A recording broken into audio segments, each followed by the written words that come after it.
todos y todas. Hoy presentamos Científicos y Científicas en Escena.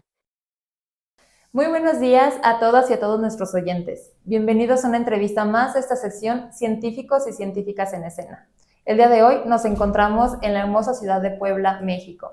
Yo soy la maestra en ciencias, Ariadna Andrade, y el día de hoy tenemos el placer de contar con la presencia del doctor Raúl Rojas.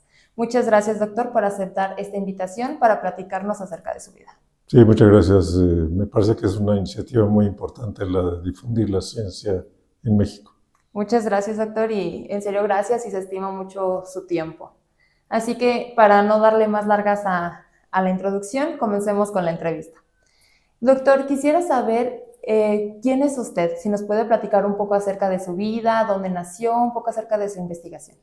Sí, bueno, mi nombre es Raúl Rojas González, yo soy profesor en la Universidad Libre de Berlín, pero nací en México, en la Ciudad de México, y estudié en el Politécnico, estudié tanto la prevocacional y la vocacional, y después ya la carrera, en el área de matemáticas, en la Escuela Superior de Física y Matemáticas. Ahí recibí la licenciatura en matemáticas y la maestría en matemáticas, y después me fui a estudiar a Alemania para obtener el doctorado, y me quedé atorado por allá, ¿no? Pero lo cual no quiere decir que haya perdido el contacto con México. Siempre vengo muchas veces a México durante el año, a veces hasta 5 veces por año, para dar conferencias, para hablar con colegas. Entonces siempre yo he dicho que lo más importante es que haya circulación de la ciencia, que circule la gente de un país al otro y que pueda transmitir conocimiento también de esa manera, y yo lo he tratado de hacer haciendo la conexión con Alemania. Muy bien, y también no olvidar de dónde viene y retribuir a lo que es su país, que es lo que ha estado haciendo. Doctor, ¿y nos podría platicar un poco acerca de su investigación? Sí, bueno, yo que estudié matemáticas, como ya decía, en el Politécnico, y de hecho allí en el Politécnico comencé a trabajar sobre temas de inteligencia artificial. En aquella época los sistemas algebraicos para hacer cosas como graficar funciones o para resolver ecuaciones cuadráticas o cúbicas en la computadora, son cosas que actualmente ya son, digamos, convencionales. Ya compra uno el programa y la computadora puede realizar álgebra. Pero en aquella época era algo muy nuevo, estoy hablando de los 80s, y todavía se consideraba esos sistemas algebraicos como sistemas de inteligencia artificial. Entonces, por ahí del año, de hecho antes de los 80s, por ahí de 79, 80, escribí un sistema en colaboración con el profesor McIntosh en el Instituto Nacional de Investigaciones Nucleares para realizar ese tipo de cálculos algebraicos. Ya después en Alemania me interesé por la lógica, por realizar sistemas que pueden razonar como un humano, dados los axiomas. Por ejemplo, en matemáticas pueden demostrar teoremas, y comencé a trabajar sobre problemas de lógica. Y ya más adelante, eso ya fue en los 90s, comencé a trabajar sobre sistemas que se llaman subsimbólicos. Ahora se les llaman redes neuronales artificiales. Comencé a hacer ese trabajo, y con ese trabajo obtuve lo que se llama la habilitación en Alemania. Es decir, después del doctorado hay que hacer la habilitación, y con eso ya puede uno ser profesor en la universidad. Entonces yo hice mi habilitación específicamente sobre redes neuronales artificiales, que es un tema que actualmente ha explotado, ¿no?, por todos lados, porque todos los sistemas actuales, o la mayoría de los sistemas actuales de inteligencia artificial las utilizan. Entonces, digamos que yo he tenido muchos diversos proyectos en el área de inteligencia artificial, pero con la especialidad de las redes neuronales artificiales. Muy interesante, doctor, y qué bueno que ha estado continuando con esa investigación y, como lo comentaba, tanto en Alemania, y ha venido a transmitir esos conocimientos aquí a México. Así que, y doctor, quisiéramos saber por qué se convirtió en científico. ¿Qué fue lo que lo motivó? Bueno, eso realmente ocurre a lo largo de los estudios. A mí siempre me gustaron mucho las matemáticas desde la primaria, Y yo desde la primaria ya sabía que me quería convertir en matemático, que quería estudiar matemáticas. Mi hermano mayor ya sabía que le iba a ser químico y otro hermano sabía que le interesaba la ingeniería civil. Entonces muy rápido nos decantamos por lo que queríamos hacer posteriormente en nuestras vidas y por eso el Politécnico fue importante como una selección, digamos, de carrera futura, porque el Politécnico, tanto en la prevocacional como en la vocacional, tenía un área de concentración en ingeniería, física y matemática. Entonces, lo que uno aprendía de esas tres vertientes era mucho mayor que, por ejemplo, en la UNAM. Yo recuerdo que lo que aprendimos de cálculo diferencial integral en la vocacional, en el segundo año de vocacional, era mucho más que lo que a veces aprenden en el primer año de universidad. De hecho, actualmente yo veo lo que estudian en Estados Unidos en el primer año de universidad y eso lo hacíamos nosotros en el segundo año de vocacional en cuanto a matemáticas. Así que yo pienso que si tuvimos una formación adecuada y ya después en la Escuela Superior de Física y Matemáticas pues, lo profundizamos y ahí fue donde comencé a hacer mis primeras investigaciones. Ya mencionaba la cuestión de la lógica simbólica y los sistemas algebraicos, eso lo hice en el Politécnico. Y llegando a Alemania, pues ahí toda la educación superior es investigación, básicamente. Hay una diferencia muy grande entre lo que es la educación en Alemania y otros países, en el sentido de que, por ejemplo, llega uno en primer año de carrera y ya lo involucran a uno en proyectos de investigación, algo que no ocurre, por ejemplo, en Estados Unidos. En Estados Unidos hay que hacer 4 años de licenciatura y rara vez los estudiantes se integran en un proyecto de investigación. En Alemania se dice siempre que la investigación va ligada con la educación y entonces los profesores integran a los alumnos en sus proyectos. Yo eso lo hice específicamente con un proyecto que teníamos que era de robots futbolistas. Estuvimos construyendo robots que jugaban fútbol desde los 90 hasta el año 2006 más o menos.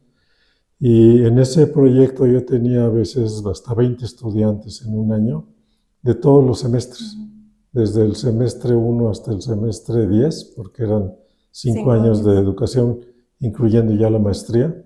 Entonces tenía estudiantes desde el primero hasta el 10º grado de la universidad. Y a mí me pareció una fórmula muy interesante porque yo lo que pienso es que los estudiantes aprenden más de los estudiantes mismos, de sus compañeros trabajando en equipo.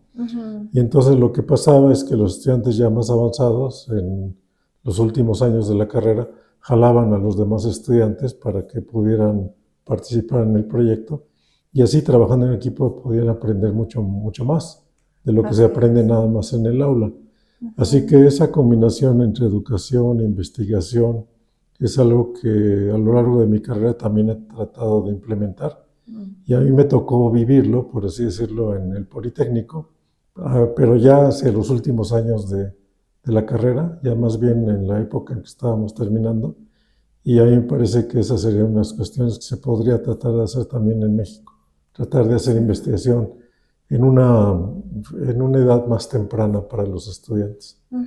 Sí, no, dices algo importante, como lo comenta, tanto el compañerismo de impulsar esa investigación y también es algo de si a un joven desde temprana edad, como lo comenta, le involucran o le inculcan esa investigación, puede potencializar en algún futuro ese placer por la ciencia y por la investigación. Sí, así es. Y los estudiantes, y si se involucran en un proyecto de investigación, van a trabajar los sábados y los domingos y no salen de la universidad.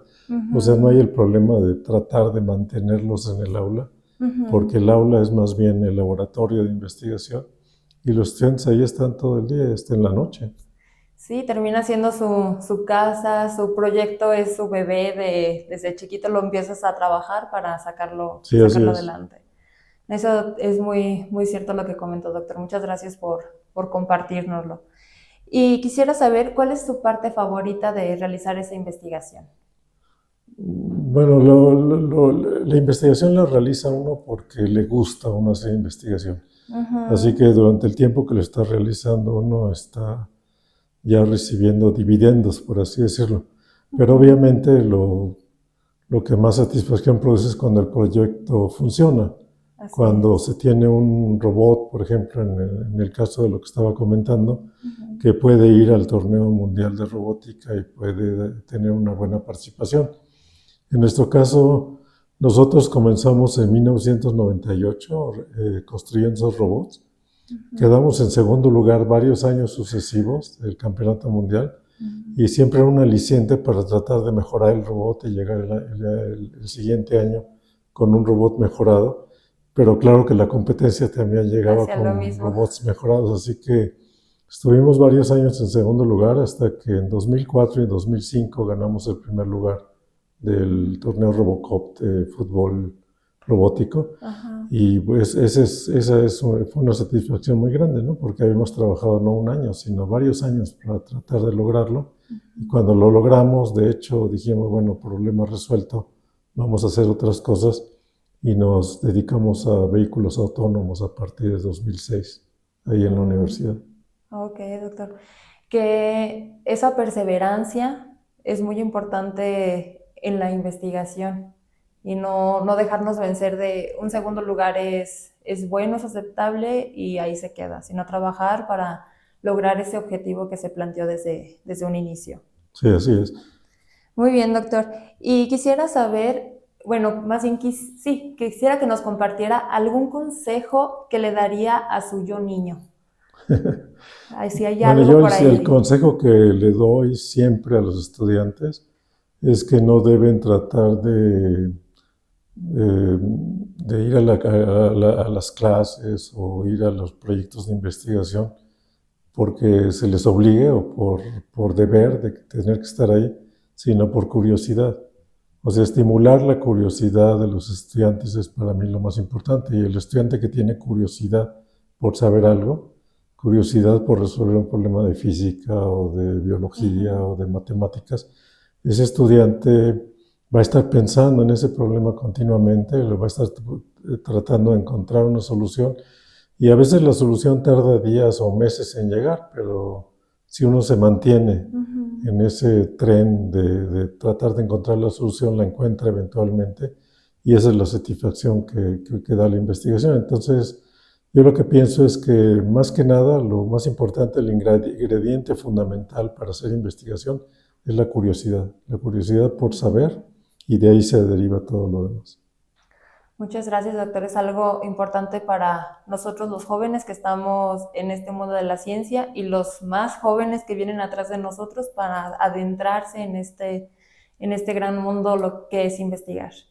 Así que muchas gracias por ese comentario. Sí, yo creo que eso además se debe estimular no desde la universidad, sino desde la primaria, desde la secundaria, desde la preparatoria, para que los estudiantes tengan ya digamos que esa actitud mental de querer saber más, de querer saber qué es lo que está detrás de las cosas. Y por eso es muy importante también los libros que se utilizan.